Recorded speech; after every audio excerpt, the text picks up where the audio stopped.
Digging into the Week 7 hangover today, we're going to hit 3 games like we normally do on this show and then get to a couple of your Monday morning voicemails. A little bit later, we'll be talking about the Chiefs and the Raiders. I don't know about your rewatch with the Chiefs. I mostly watched the Chiefs offense because we talked about the Raiders offense yesterday. And so that was why I wanted to do the Chiefs for the hangovers, and I wanted to go back and watch the offense with Rashee Rice yesterday. And then we'll also be chatting a little bit of Patriots Titans deeper into the show. See, the Chiefs Raiders rewatch was interesting because, yeah, we pretty much already did the Raiders offense. Also, there's not much of it to watch to begin with, even if you wanted to. They ran like 30 plays. I was timing myself yesterday in the office to see how fast I could watch them all. That's amazing. Like, do you remember what you got to? Unfortunately, I couldn't do it without like taking notes, and so it did throw me off. But I watched all 30 plays and took like real notes on all 30 plays in about 25 minutes. Yeah, like a lunch break's worth of time. Yes. Like it was ridiculous. And so you had that going on. And then even with rewatching the Chiefs offense, you only really needed to watch like 4 or 5 drives. So like it was a very, very sprinting through that experience for that game. It was tough yesterday, just walking through like the process of how we do this. You know, obviously there are always going to be a handful of games that we want to hit on the hangover that we didn't hit on the show. Panthers Jets just didn't feel like something we needed to spend our time doing. And so when it came down to it, 2 of the games we talked about in some way on the show last night that I was like, all right, this is what I'm picking between was Bears Saints and Chiefs Raiders. And I didn't want to pick, I wanted to pick the Bears Saints game in part because I wanted to rewatch the Bears defense. I was like, all right, let's actually like sit down and really watch this. But we've done the Saints every week. And so I was like, all right, that's probably a tiebreaker here. And I also really did want to study what the Chiefs looked like with Rashee Rice back. So this was weirdly one of the most competitive spots in the Monday hangover shows that we've done over the first 7 weeks.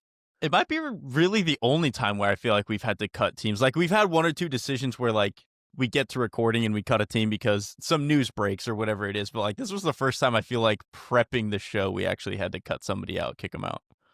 I'll just watch the Bears defense in my spare time. It's just like a pleasure watch. Instead of watching a movie tomorrow night, maybe that's what I'll make my wife sit down and watch with me.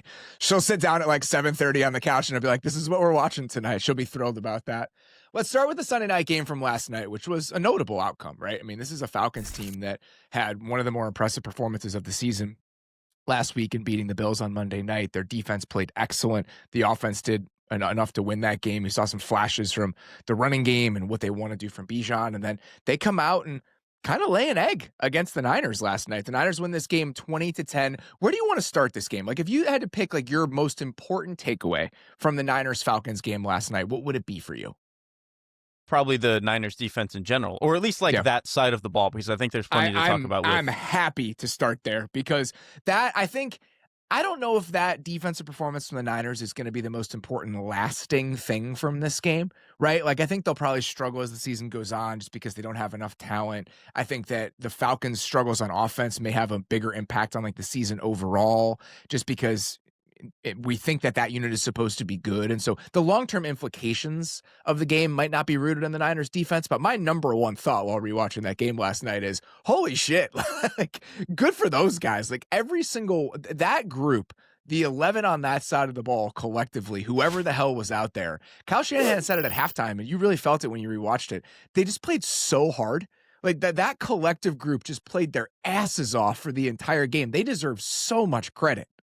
That is honestly what struck me. That was the last thing I put in my notes is that the give a shit factor for this team and for that defense is incredibly high. And to me, like we'll go all the way to the end of this game and work back a little bit. To me, where I like really you could feel it was fourth quarter, 8 minutes, 20 seconds left. It's the 4th and 1 where they motion London from the left to the right. Chase Lucas follows him. They try to throw that speed out. Chase Lucas flies in front of it, almost like pick sixes it, but it goes through his hands. And it's not just that that's a cool play from your backup nickel against one of the best receivers in the league on a 4th down where you've got to have it. The sideline goes nuclear when because he falls into his own sideline and everyone's just like losing their shit for this guy. It's awesome. Awesome. Just like it's just an awesome moment. Like he kind of won them the game right there. So I love this because I actually wanted to talk about the play before that. Okay. So on the play before that, it's 3rd and 1. Okay. It's not as if the Falcons got to 4th and 1 because it was 3rd and 10 or whatever. It was 3rd and 1. And on that 3rd and 1 run, Bethune does, and again, backups at linebacker, does an incredible job of forcing that thing back inside. And one of their backup defensive linemen, Okuayinonu, who number 91, who had an excellent game in this game. Like he made 4 or 5 huge plays. He's coming from all the way on the other side, the other defensive end spot on this 3rd and 1. And because Bethune spilled it back inside, he tracks it down from all the way across the field to make a play for no gain. And then on the next play, Chase Lucas has that PBU on 4th and 1 to essentially swing the game. Chase Lucas played 35 snaps last night for the Niners defense. He had played 30 defensive snaps in his career before last night. That's where we're at with the Niners defense. And this Falcons offense has like real juice to it. And so such an incredible performance by so many guys, like getting their first real run in the NFL as like starting level players. Well, and that's the thing. It's like a number of the guys who played well are backups or rotational players. And then some of the guys that are left in there as starters are like rookies or second-year players. Like it's an incredibly young, like none of these guys out there, except for maybe a couple of the defensive tackles, like have serious experience. This is a very, very young unit. And they just, again, I think we can talk about like some of like the Falcons' own issues, but like for a defense this young with this many backups to play as hard as they did, as put together as they did. And then even I thought some of the schematic stuff that we got from the Niners, I thought was good. Like on one of the, I think it was in the middle of the second quarter, they run this like cover 1 pressure at the Falcons, but they fire both the linebacker and the defensive back at Bijan Robinson. And they're like, we're going to make him pick. And if he goes out into a route, one of these guys is going to peel off, but he didn't. He stays in pass prone. So it's a 2-on-1 and they just get a free rush at Michael Penix. Like just the scheme stuff is just good enough, and they're playing their asses off that like they're not going to do this against everybody, but against offenses that are more like middle of the pack, maybe prone to having ups and downs games, they can have nights like this. So that blitz stood out to me. It was a 3rd and 7 about midway through the second quarter when that happened. Forces an errant throw. Winters comes unblocked on that play to force that errant throw. And then later in the game, it was about a minute left in the 3rd quarter as a 2nd down. They had another big 6-man pressure with Lucas coming off the slot. He's untouched, and that forces another incompletion. So you look at the numbers on the day. Michael Penix, 1 of 5 for 6 yards against the blitz in this game. So when they heated him up, it was a problem. And then the amount of man that the Niners played, they really kind of took it to him. Like this is a team in Atlanta that uses a lot of motion. They have a lot of bunches, stacks. Like they're theoretically, the structure of their offense should give them opportunities against man coverage. And I think that there were moments where the Niners DBs kind of like roughed them up physically at the line of scrimmage, and they disrupted a lot of timing. There was a 2nd down in the 2nd quarter where there was like a sack or a motion of some kind, and Darrell Luter, another guy who just hasn't played very much and is now starting for this team because of all the injuries, and Lucas just beautifully pass off the little motion where they're trying to get a rub route on it. And at the same time, you're watching every other DB on the field like change the timing of the play by roughing up guys coming off of the line of scrimmage. Like overall, as a group, it was just such a great day. And what they did in man coverage, they played 33% cover 1 yesterday. Penix was 7 of 13 for 96 yards when throwing against man coverage. And so them leaning into it and just saying like, you know what? Like we're going to try to force the issue in this game. We're going to play some man. We're going to be physical. We're going to bring some pressures, and we're just going to try to trust our guys to hold up. That trust was warranted. Like they really did play their asses off all the way across the board. Yeah, because that's what, 6 yards an attempt. You take that against any offense if you're holding them to that. As 50% completions. Right, exactly. Like they made it a very, very volatile way for the Falcons to play offense. Was actually is like to kind of harp on the Falcons offense a little bit. That's kind of what I wanted to talk about, and like where I'm struggling a little bit with this passing offense is it just feels like the conditions to get a good Michael Penix throw are very, very specific. Like you need him to be in the pocket. You need him to be unpressured.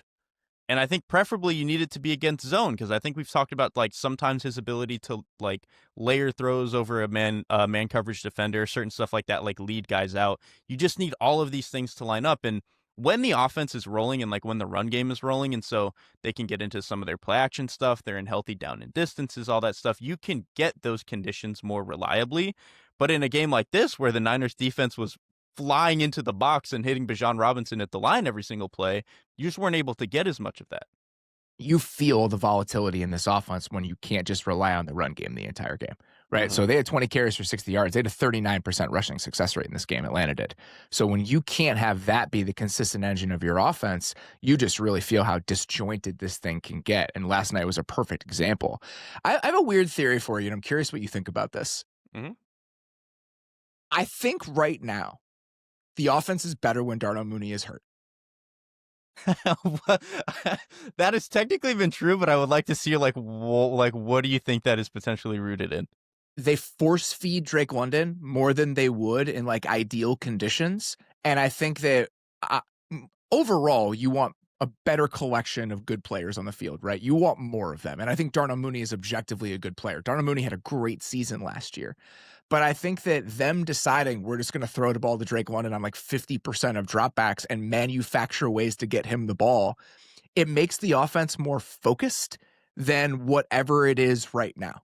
And so that's kind of like my pet theory I had coming out of this game. I kind of like that because to me, like my other theory with this game is like the offense is only good when Bijan Robinson had like 150-yard play. And he just didn't have that in this game. Like when he gets his pop play, and when they throw the ball to Drake London 12 times, the offense works. But I think that's a good point is that like when you throw Darnell Mooney into the mix, and again, not that it's his fault or that he's a bad player, but it does, I think, disrupt a little bit the little things that have worked for him. And I do think too, like one of the other conditions to me for Michael Penix is that like the later in the down and the later in the progression, I think he can be a little bit less accurate and more erratic. Well, if you're just force feeding the ball to Drake London immediately, that's not a problem. Like it's going to be your first read and you're just going to pin it right on his chest. And those are some of his best throws, even in this game, in a game that he was a little bit up and down. And so I think that's a funny pet theory that one I hadn't thought about. For me, it was does Bijan Robinson get his play or not? And I think that's also a huge factor in this. And again, like what does the rushing game look like down to down for this team? I think is hugely important and correlated to them winning or losing. And this isn't if you run for 150 yards, you win the game sort of thing. It's can you lean on the run game for consistency with your offense? And if Atlanta can, I think they really struggle. And just overall, like I understand how they're trying to get Bijan involved in as many ways as possible. They're throwing screens to him. He's lined up in all these funky ways. They're using him as a slot receiver or offset in some way while they're using Charlie Warner in the backfield. And they do that a lot. And this is like a meatballish take, and every once in a while I just feel myself turning into my dad.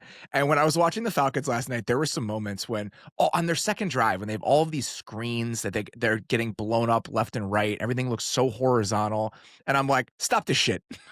like this is just too cute. And I do think maybe it's because of how well it went last Monday night when every single wrinkle within the offense worked. But I think yesterday was an example about how all of those kind of funky elements where you're drifting further and further away from just running a normal NFL offense with normal NFL personnel, there is downside to it. And I think we realized a decent amount of that last night. They're definitely can't like against these defenses that are not up to like, dealing with your bullshit and are just going to run at you. Like, yeah, like you're going to struggle with that a little bit. I also do think too, in some of these games, like because the rushing offense by design is so horizontal, they're still a very heavy, like outside zone team more than almost any in the league. And also the passing offense is very horizontal because even when they go vertical, they throw it outside the numbers. Like they are we're going to throw stop routes, like these deep outs and all that stuff. You kind of just don't do a whole lot between the numbers as a rushing or a passing offense. And I think defenses that have like a good game plan for that, like that's how you kind of end up with games like this. Yeah, so I mentioned Okuayinonu, who I thought was excellent. I mean, he had multiple plays against the run. He had multiple pressures in this game. He had a sack in this game. The sack was, they fooled Penix on a third down where it looked like a mugged up man look. They actually dropped back into zone. And then the twist through the two inside guys is what created the pressure. And Okuayinonu actually cleaned it up at the end. But he deserved a sack in this game based on how he played 95% of the time. And then the guy who definitely earned his sack in the game and had the game swinging play, we talked about this last night as it happened, the Bryce Huff sack. I mean, that is like a teleportation, crazy bend and burst sort of play around the right edge. And I actually think that Elijah Wilkinson as a third tackle, which is what he is, right? So they lose Caleb McGarry coming into the season. Storm Norton was supposed to be their backup right tackle. Both of those guys get hurt. Elijah Wilkinson has to play. I think he's actually acquitted himself quite well over the course of the season as a number 3 right tackle. And then in that moment, it's like, oh yeah, that's their third right tackle going against a guy who has the juice that Bryce Huff does.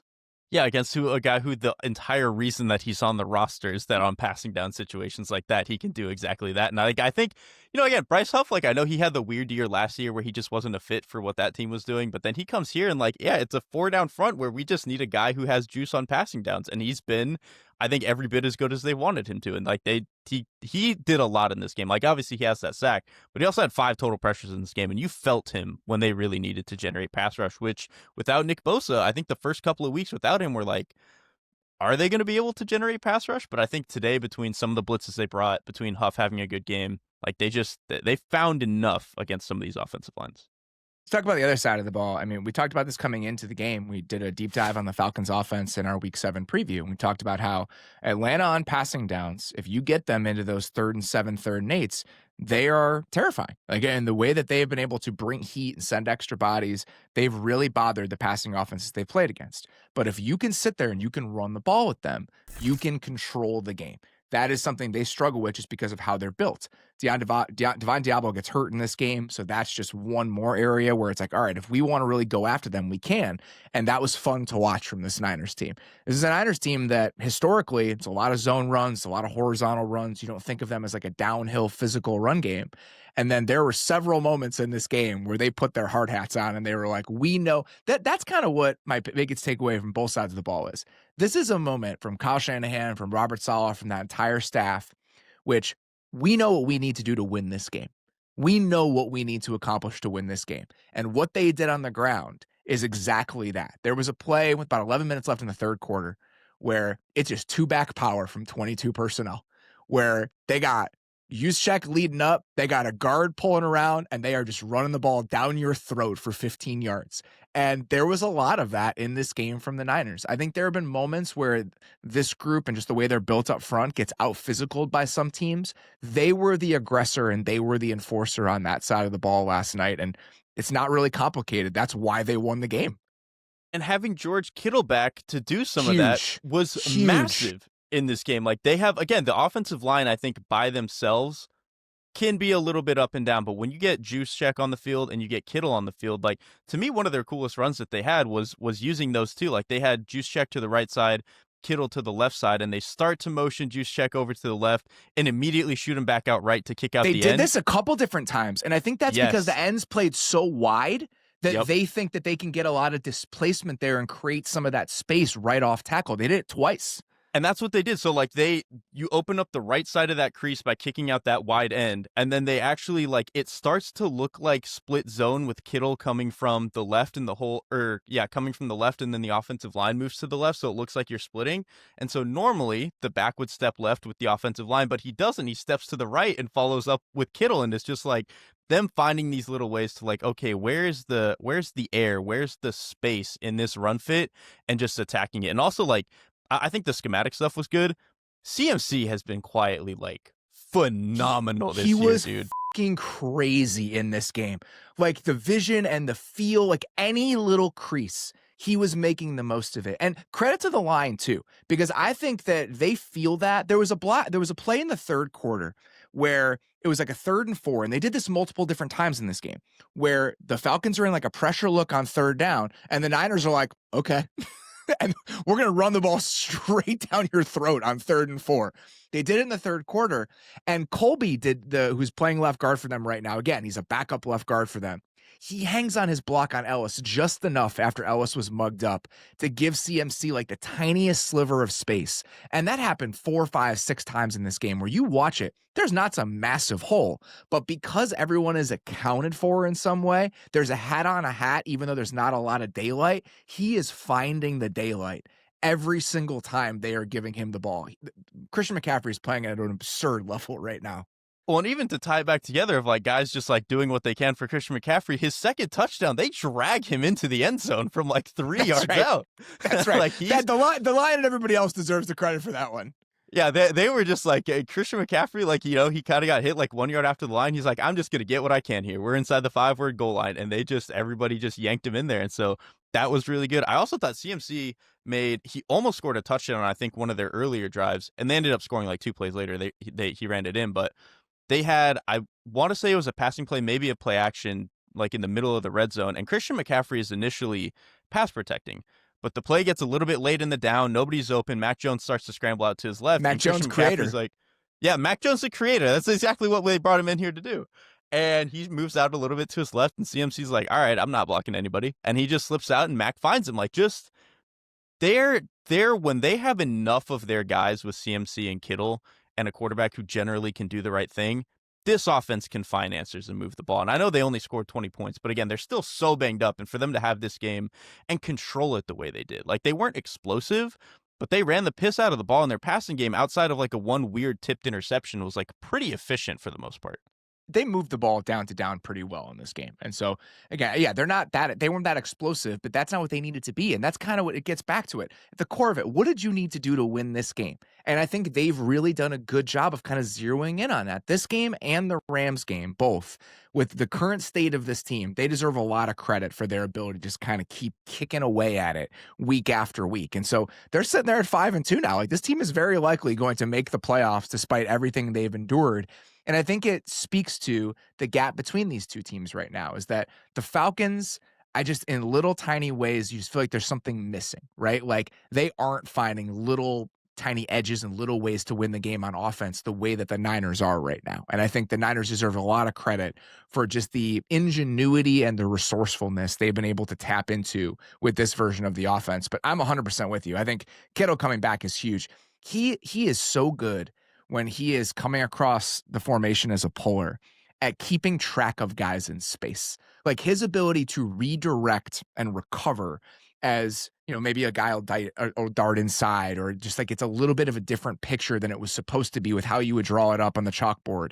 And his ability to find guys in space and maintain contact in those moments, he's really, really good at it. He's always been a special blocker, but that always sticks out to me.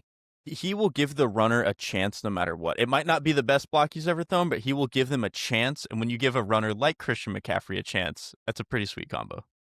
Falcons are 3-3 now. Like, they've put themselves in a tough spot. Like, I think they were always going to be in a tough position, especially in the NFC South, but in the NFC overall was just absolutely loaded.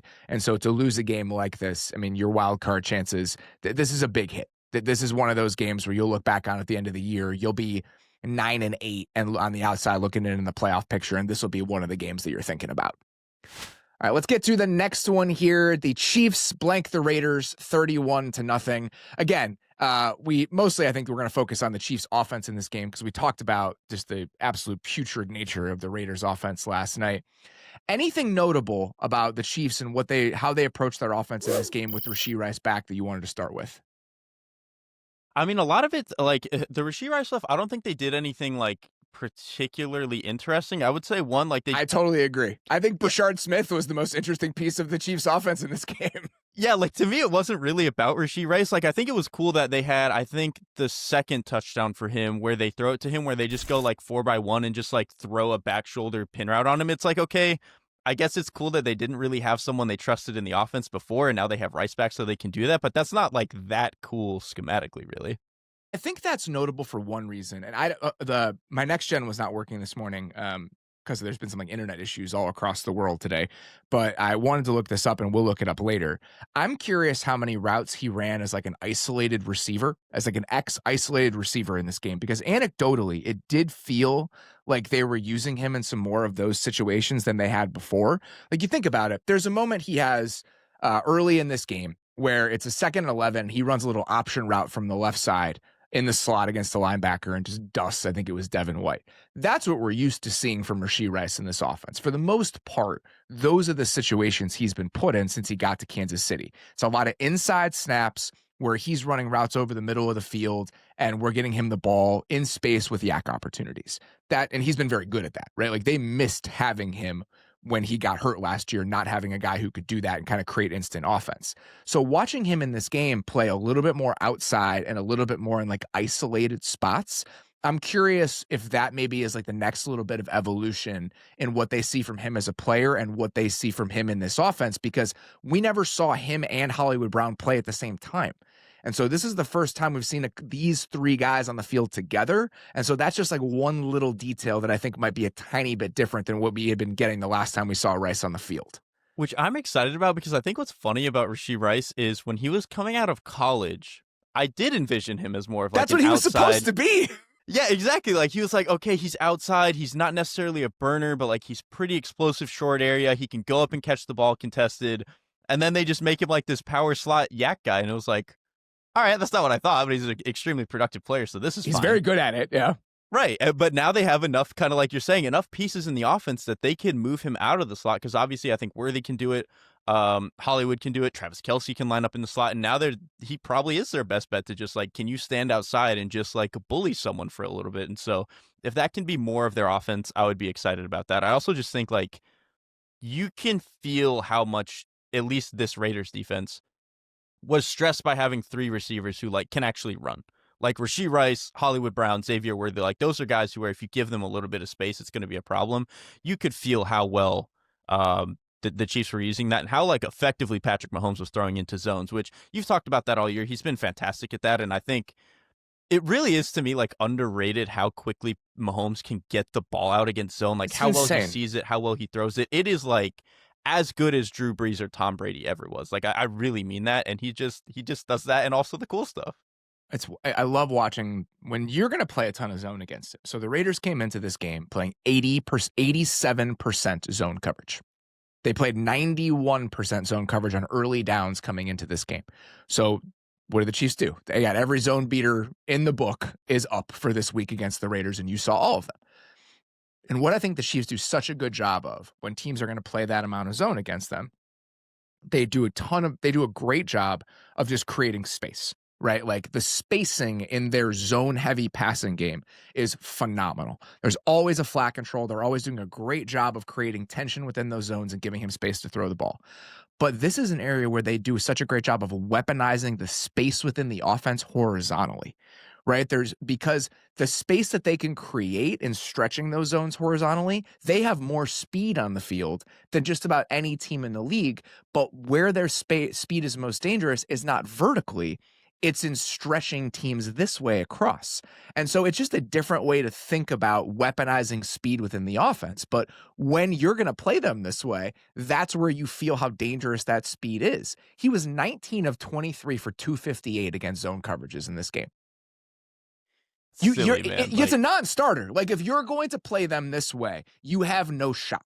And so, and I get it. Like the Raiders are probably looking at their personnel and saying, well, we can't play man. Like we have no corners. Okay, fine. Then you just have no chance. Like that's what this game is going to look like when you play against this version of the Chiefs. Yeah, and like this is what I've talked about before with maybe my, at this stage, favorite trait in Patrick Mahomes is like his shot selection is just, it's special. Like it's phenomenal. Like when they give him this space like this in the underneath area. And again, now to your point, like where your flat controller can be some of these more speedy guys instead of having to be like Noah Gray all the time or Juju Smith-Schuster all the time. Like the fact that there's a little bit more linebackers are getting into oh shit mode when they start to see somebody fly out to the flat, like giving just that half a foot of space to a guy like Patrick Mahomes, who already buys you like a quarter of a second on some of these plays with just how quickly he can get the ball out and like shortcut his footwork and like just generate velocity from like basically no throwing angle. Like he just, it's very special how like just how effectively they can win in that 1 to 10 yard area. And then now that you have a guy like Rashee Rice, who, you know, I think players like Xavier Worthy and Hollywood Brown are useful, and every now and then they can just outrace somebody. Rashee Rice can just make somebody miss or run through them and really turn like 6 into 13 type of deal. My favorite play from Mahomes in this, well, there were two plays from Mahomes in this game that are just like, now he's just fucking with you. The 4th and 1, where they fake like he's frustrated because they weren't getting them to jump off sides and then they snap the ball anyway. That's just cruel. Like you don't need to do that against this version of the Raiders. Not against the Raiders. I will say the Raiders have given them a hard time over the last couple of years, and so there's probably a little bit of built-in frustration about what those games against the Raiders have looked like the last couple seasons. So maybe they did feel like this was the right time to bust it out. But for those who didn't see it, they literally came to the line of scrimmage on a 4th and 1. They were in like a full house backfield. Both of the offset backs motion one after the other. And Mahomes literally looks at the sideline and like raises his hands in frustration as if, well, this isn't going to work anyway. Like no one ever jumps when we do this. And then they snapped the ball and got 3 yards for the first down. And then there was a play in the in the second quarter, where they were in like a spread out look. Rashee Rice was at the number 1 spot on the left side. He runs a little hitch. There's a lot of space, and Mahomes no looks the hitch to Rashee Rice. And so he holds the hook defender, or holds the flat defender in the middle of the field as he does that. And so when you're going to play, I think it was 70% zone in this game, but a lot of that, they had a lot of red zone snaps. And so I think that's pumped up by how much man they played close to the end zone. It's mostly a zone-based game. When you're going to do that, you see those moments where he's going to put a little bit of sauce on it, because that's when he's just extremely comfortable. The broadcast did a great job on the no look, where they like zoom in on the defender just being like, oh, that is not where I thought the ball was going to go. Like, he's trying to get his hands up and realizes like he's not going to be in the way of this throw. I thought that was really funny. The last thing I do want to mention that was actually pretty cool from the Chiefs was the full house stuff. Like, on a lot of their down and short situations, they went to this full house stuff. Like, I think on the first drive, it was a 3rd and 1. They ran like a trap play out of it, and then they went back to it later and had Kelsey leading up, and both of those converted. Like, they just another little wrinkle that, you know, this is something that Andy Reid has had in the playbook in the past, but dusting it off a little bit when I think the run game could use a little bit of help was nice. Speaking of stuff that Andy Reid has had in the playbook, watching a back that's actually dangerous with the ball in his hands after you throw it to him, that is something we have not experienced in quite a while with the Kansas City Chiefs offense. Think about the types of running backs we've had in this offense for the last like 3 or 4 years. I think back to like way long ago, like early 2000s Andy Reid, and like what those offenses felt like with like Brian Westbrook, right? Where you just have a back where it's a guy who can catch 100 balls over the course of the year. Your screen game is really dynamic. And that was part of why the idea of Clyde Edwards-Helaire was so intriguing, right? It was like intoxicating. It's like, oh shit, they're going to have that type of skill set back in the offense. That never actually ends up happening. And so for the last couple of years, they got just bruisers and maulers back there in the backfield. And so to have Brashard Smith in the mix here and be able to just flip a screen out to somebody on 3rd and 13 and get 17 yards, we have not had that sort of back for the Kansas City Chiefs in a while. And so it's fun to have that wrinkle within all of this as well. And this game was great too, just like confidence-wise, getting the rookie going. Like, they had, I think for the first month or so of the season, they were trying to get him in, but it was just some fits and starts with trying to make this work with him. And so to him to have a game where it was like, okay, this is clearly the vision for a guy like this, who like literally was a receiver for a lot of his time in college, and they've just converted him to back, and he's just going to be their pass catching guy. And so to get a little bit of juice there, you add that juice, like him coming along on top of now Rice is back. Kelsey looks fairly athletic at this stage in his career. Like, Worthy is healthy. Brown is healthy. Like, it's a much quicker offense than it was even 3 weeks ago. Did you like the deep curl from Xavier Worthy in this game? Having to like body up and post up a defensive back and bobble it before catching it? Okay. I'm not gonna lie. I watched that play and was like, oh man, Derek's going to hate that play. So he had that, and then what was actually shocking to me was the Mahomes where he like rolled to his right and threw back to the middle of the field. That was just a stupid play. Dumb play. That was Texas Tech, Patrick Mahomes, but he's allowed one of those a game. He's earned it. But Worthy went up like kind of contested and caught it, and I was like, really interesting. Could we do that a couple more times? That deep curl that he catches, and so it's a deep curl off of play action, and so it's down in the red zone, field's a little bit compressed, and they have Worthy do what Worthy does, right, or should do. He's threatening that safety vertically and then throttles it down and runs a curl, and it's a little high-low where Kelsey is pinning down the linebacker, and so there's an ocean of space to throw that curl. Mahomes throws it, puts it on him, and Worthy bobbles it before catching it. But if we can get him to a place where you can stretch defenses vertically and then settle back down in that space, if you're Xavier Worthy, there's a physicality to plays like that. So that's why you don't normally see smaller receivers deployed that way.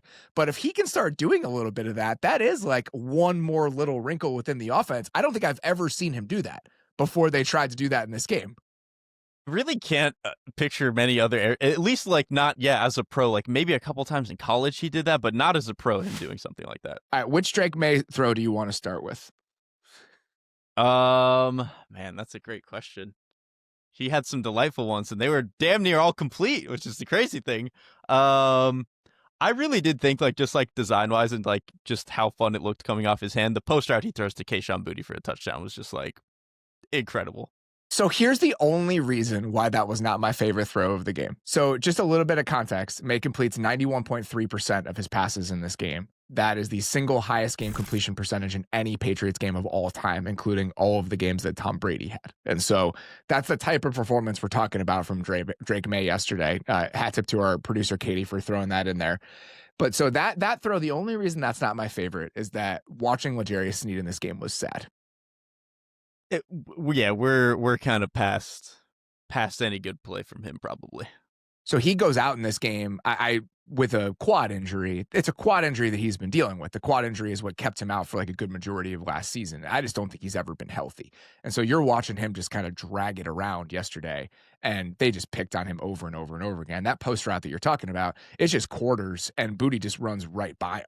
Right. I mean, that is his responsibility in quarters when you're in that sort of set with an isolated receiver on the backside, and Booty just runs right by him. And so the throw is beautiful and the catch was beautiful. It was like that's a full extension catch with his fingertips that Booty makes. And he's made plenty of really nice plays down the field this year. So there's a lot to love about that play, but there was a little bit of sadness, and that's why it's just holding me back a tiny bit.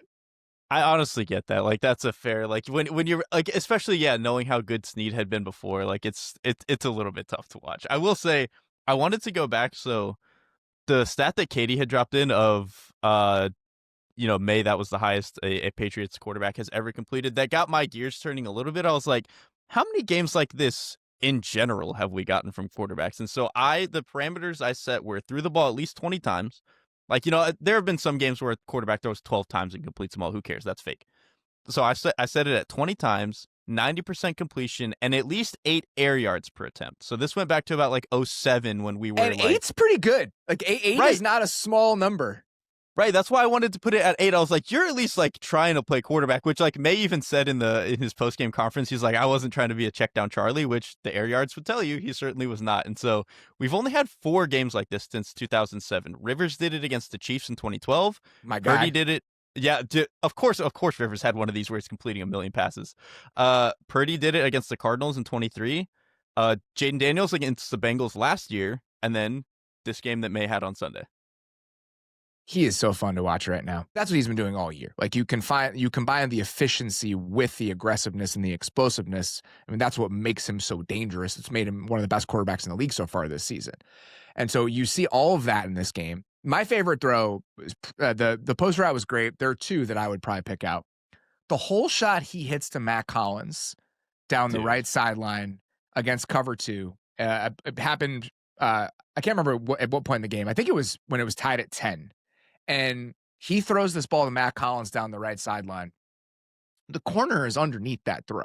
Like if you pause it when he decides to throw the ball, that's one of those like Justin Herbert, Josh Allen, just like my arm is better than you can imagine type throws. And he puts it right on Matt Collins on the right sideline for like a 22-yard gain.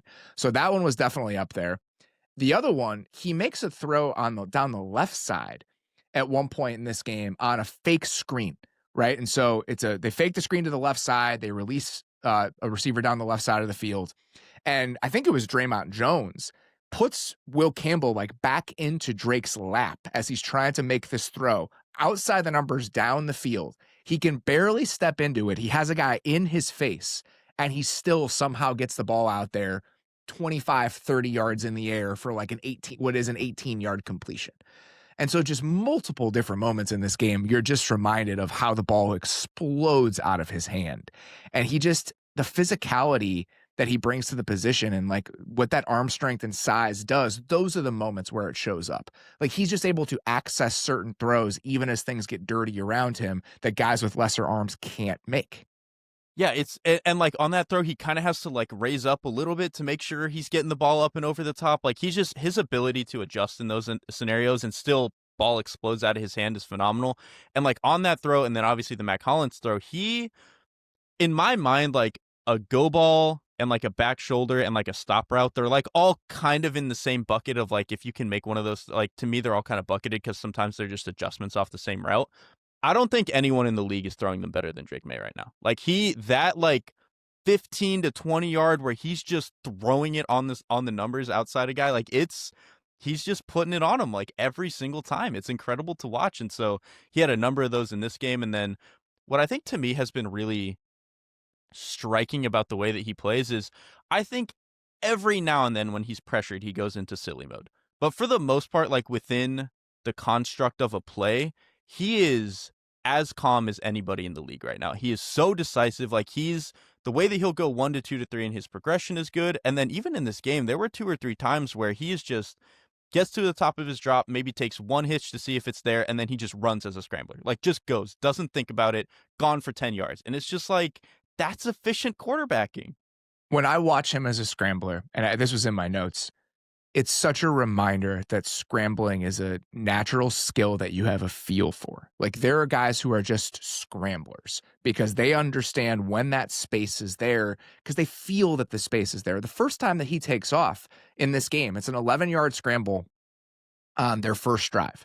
And he never even sees the space. Like his eyes are downfield, but it's an internal mechanism and an internal clock where it's like, all right, that's not there, but I can feel this space opening up. I'm instantly going to take off. There are a couple plays in this game where he actually turns down like some open receivers. Like he has Matt Collins deep on like one of the first scrambles he has in the game, but it's such an efficient play. You can't knock him for taking it. And because he has such a good feel for when to take off and when those opportunities are there, we talk about it a lot where we think of scrambling as a manifestation of athletic ability, when in reality, it actually is just based on a feel for the position. It's why guys who aren't like height, weight, speed guys like Mahomes can still be great scramblers, because it's not necessarily about how big and fast you are. It's about your feel and timing for what that space in the pocket is. And Drake Maye undeniably has it. Yeah, when you have the combination is when you become special, right? Like there are, like Justin Fields, if he gets out into the open field, can be a very good scrambler, but he doesn't have that innate, like just, where you can really feel it. On the opposite end, you have guys like Spencer Rattler and Baker Mayfield, who are maybe not the best athletes, but they have developed a pretty good feel for like pull the ripcord and go. And then at the very top end, you have the Josh Allens and now I think Drake Maye, where it's just like they have the feel, and when they start moving, they're faster than you, they're explosive, they're agile. Drake Maye, like, finished a couple of runs like at the sticks, like ran through a guy to make sure he could get the 2 yards to convert. Like he kind of is the total package in that way. Yeah, he absolutely is. The last thing I wanted to mention about the Patriots in this game, I like watching Rhamondre Stevenson run. Like there are plays when he holds onto the ball, he's pretty good. When he holds onto the ball, he's pretty good. There were a lot of just like downhill kind of base block runs in this game where he's a big man, and watching him just kind of like dance and shuffle as he feels space opening to the outside on some of these runs. Like there just aren't a lot of guys in the league who move the way he does on those sorts of plays. And they had, I don't know, probably 5 or 6 runs of 10 plus yards in this game. Like they were ripping off some consistent, decent chunks. And a lot of that is him just feeling where that space is going to open up. And when he's on like that, and when he, again, is hanging onto the ball, the amount of just like gracefulness in that sort of package is just a rare combination. Like he is still a really good runner when you put him in those spots. He really isn't. I think that's part of why, I think especially like the fantasy people have been frustrated about like, where's more Travion Henderson? It's like when Stevenson is holding onto the ball and not fumbling, he's a very good running back. And I think that they want to have him out there. Like he's even good as like a check down guy for the most part. Like he's a very good player when he's not fumbling. Where are we at with the Titans offense right now? And you're in game 1 without Brian Callahan. So what I will say is the game was competitive and they kind of had their moments until Cam Ward fumbled backwards, and then there was the scoop and score that ended the game. At that point, it was 24-13, and they had some moments on offense, still some fits and starts, but like I thought the offensive line kind of played better today. And then I thought there were a couple of moments where the play calling was interesting. Like they hit the big throwback, like it looks like it's going to be a sail route, and then he bends it back and it's like a deep over route, which funny enough, the Patriots ran against the Saints and hit, I think, for a touchdown to Pop Douglas. And so doing it against them was funny. And then there was even a later sequence in this game where I think the Titans had hit a big play and then immediately went back to like this weird, like fake end around throw screen to Van Jefferson. Just like that to me was like a good, okay, the defense is off kilter now. Let's go hit another weird play to get them. So the offense is still not good, but I actually thought Cam Ward played fine until, the biggest oopsie of all. You worried about the oopsies? Like the fact that this seems to be happening consistently where he's like struggling to hold on to the ball and we have like one mind-numbing turnover a game. Down to down, I don't think there's anything about his play that's like overly concerning.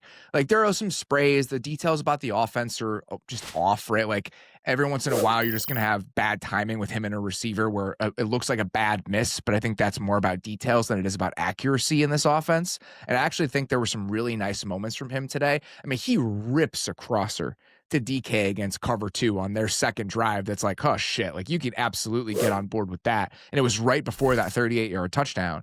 And so I do think there was a decent amount to like about the way that he played down to down in this game. But it seems like we're having one of those like catastrophic mistakes every single week. And I just don't really know how to square those two things right now.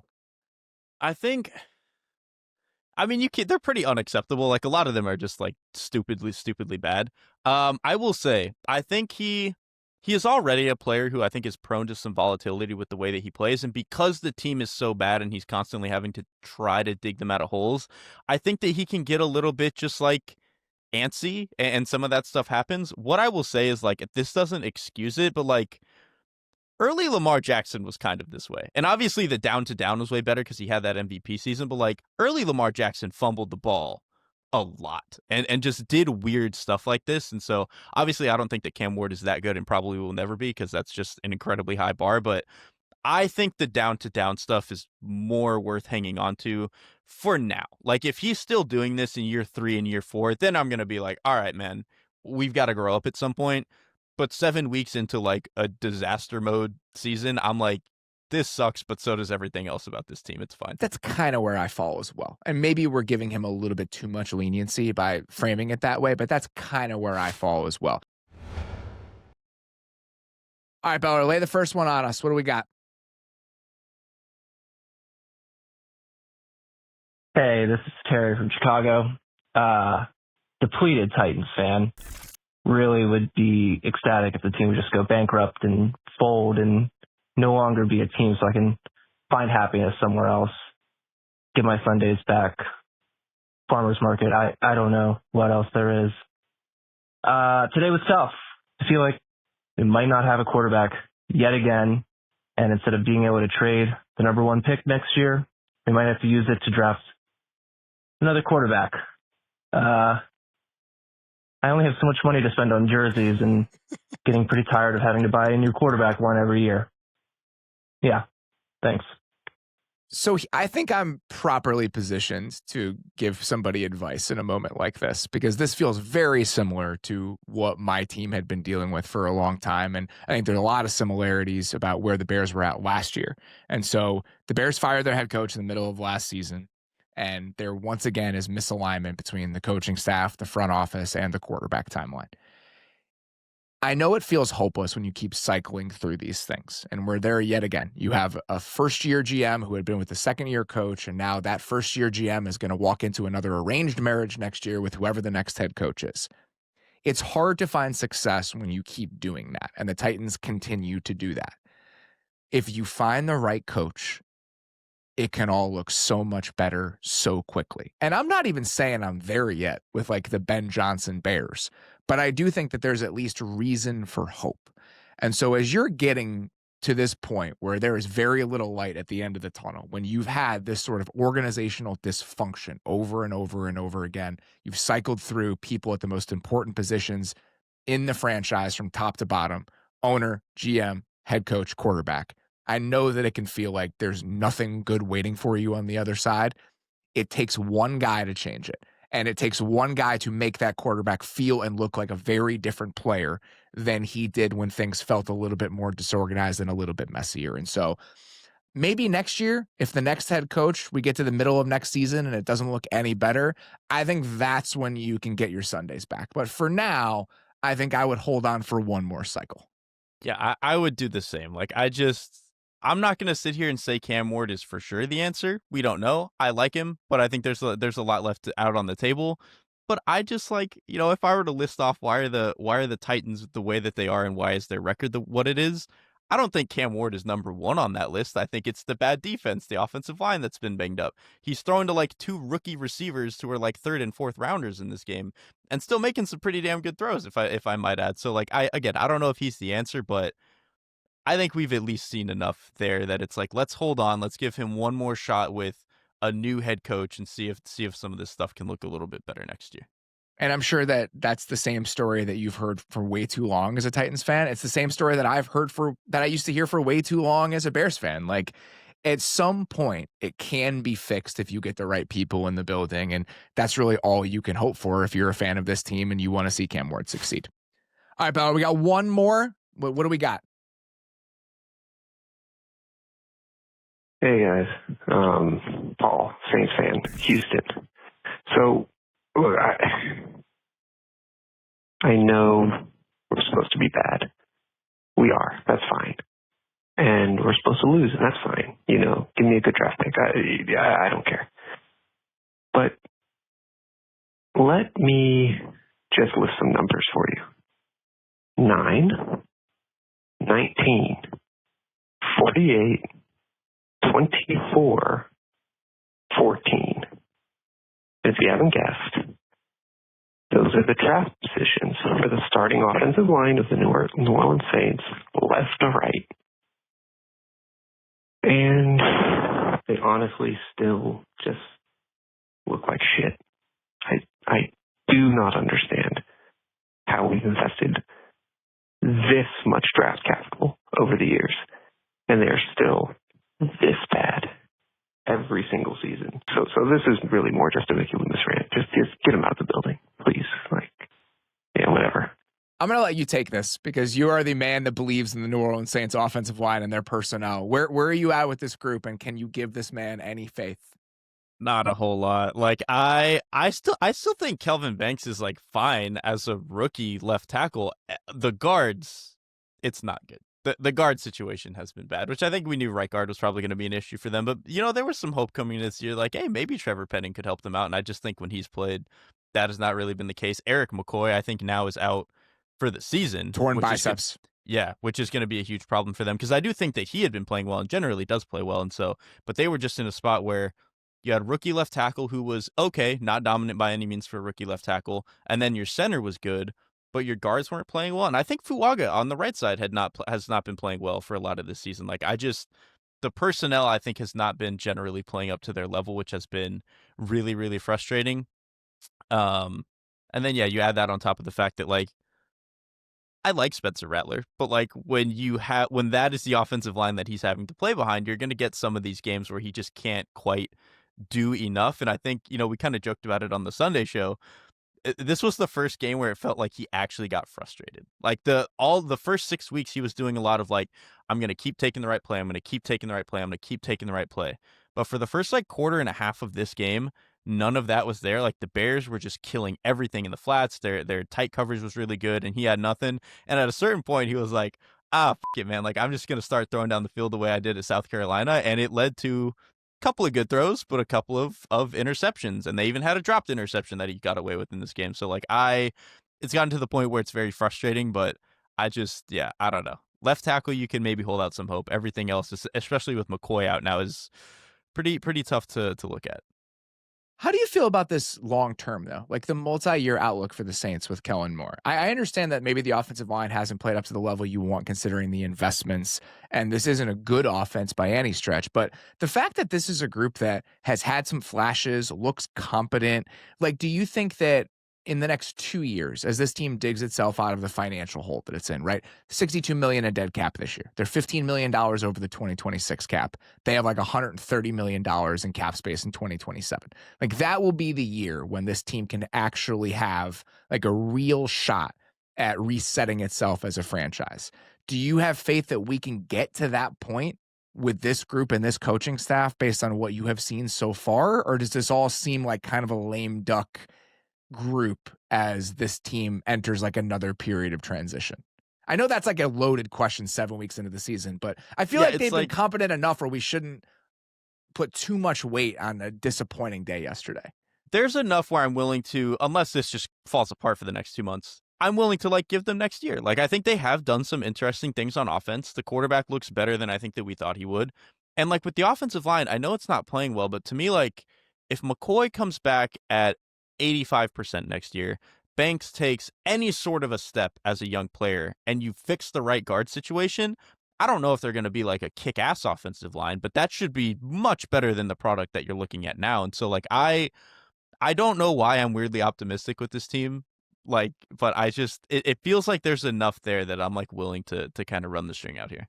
Yeah, I think that there's a difference between being the worst team in the league record-wise and being an out-and-out embarrassment every single week. And I know They're that not the yesterday, Titans. No, that's exactly what you're thinking about, right? Where it's like you want to see some signs of life, even if you don't have a ton of talent. And I think so far, like the Saints have actually done that. And this, we didn't have this discussion on the preview show last week, but I kind of wish we would have. And I think it's just this idea of the conversation you have to have with yourself before the season when you're a fan of this sort of team, and then what it looks like in real time, right? You logically can sit there and be like, okay, I know this team is going to be bad, and they probably should be bad, right? Like this is the worst team in the league, and you set yourself up with real draft capital for the first time in a while, and you either trade down because you love Spencer Rattler, or you take a quarterback, kind of reset things, whatever you do with it. It probably is the best outcome for this team. It's hard to maintain that focus and believe in that when you're losing all the time. But that doesn't change the fact that it's still true. And so when you're a fan of this sort of team, like you don't get bogged down in how shitty you feel week to week. Like keep your eyes on the prize. As long as your team is not embarrassing, it's all about what the multi-year outlook of this thing is. And so far, I think that the Saints have been able to thread that needle well enough. And that's kind of the thing. Going in, you can say that, oh, this is going to be fine, that we only win 4 games. And then I think even by like early March, once it's all done, and you can be like, you know what, it's fine that we only won 4 games because X, Y, and Z, I'm still hopeful about this, and this looked okay. But when you're in it on, you know, what is this, October 20th, it's a little bit trickier sometimes. It's really hard. Like I've been through this many, many, many times, and you want to be able to sit there and tell yourself that it's like, I can have perspective. Like I understand what is important here, and it's really difficult to maintain that perspective as you're having to watch your team lose every week. But do everything you can to hold the line, because ultimately the wins and losses for the 2025 New Orleans Saints are not the most important thing, even if I'm sure you're living and dying with every single game. All right, that is all we've got for today.